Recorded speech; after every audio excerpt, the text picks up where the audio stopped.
nagising dahil may meeting kami sa school. Shoot, mare, ano kayang isusuot ko? Puro pang hubadera pa naman yung damit ko. Balot na balot nga sa kumot yung bebe ko na para bang isa siyang lumpia. Ayaw ko namang patayan ng aircon dahil danas kong patayan ng electric fan noon. Mare, akala mo ako hindi parte ng pamilya. Kita nyo naman ang moist, akala mo siya hotdog sa loob ng ref. Hindi ko na nga gigisingin yung anak ko dahil wala naman silang pasok. Meeting lang kaming mga magulang today, kasama na rin ang botohan. Syempre, sasarapan ko yung ayos ko para mahalal ako na muse. Pagka hindi, transfer ko na lang yung anak ko.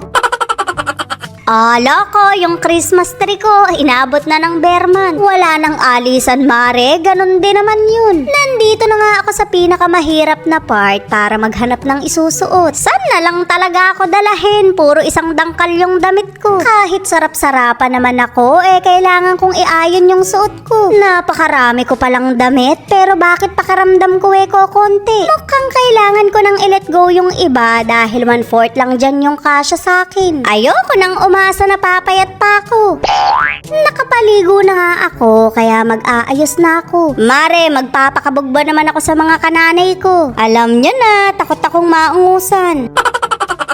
May lang yon ha, close kami ng mga kananay ko. Bukod sa school, nagbabanding din kami sa labas. Medyo na mali lang ako ng circle dahil hindi sila mga chismosa. Wala tuloy kaming sinisirang buhay ng iba. Nagkabit nga ako ng paa ng gagamba para mabuhay ang mata. Nagkilay din ako pero akala mo busog na linta. Paano na ako mahahalal na muse nito?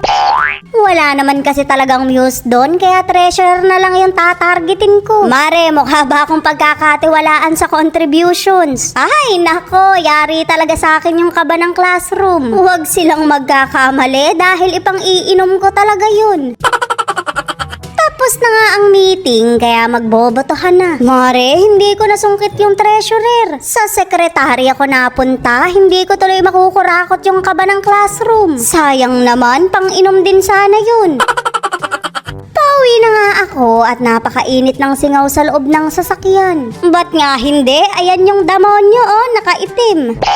Nakaramdam nga ako ng gutom kaya hindi muna ako dederecho ng uwi. Nandito ako sa unang bahay namin, magtutusok-tusok. Inuuwian pa naman namin to pero mas madalas kami sa mga manok ng sugar daddy ko. Parami na kasi sila ng parami kaya kailangan ng atensyon. Syempre doon na rin ako mag-i-stay at baka hindi na ako uwian. Yun ngang nandun ako, hindi ako nahihimas. Yun pa kayang magkalayo kami dito. Kailangan ko na lang talagang tanggapin, nakaribal ko yung mga manok niya. Mare, parang ako pa nga yung sampid dun.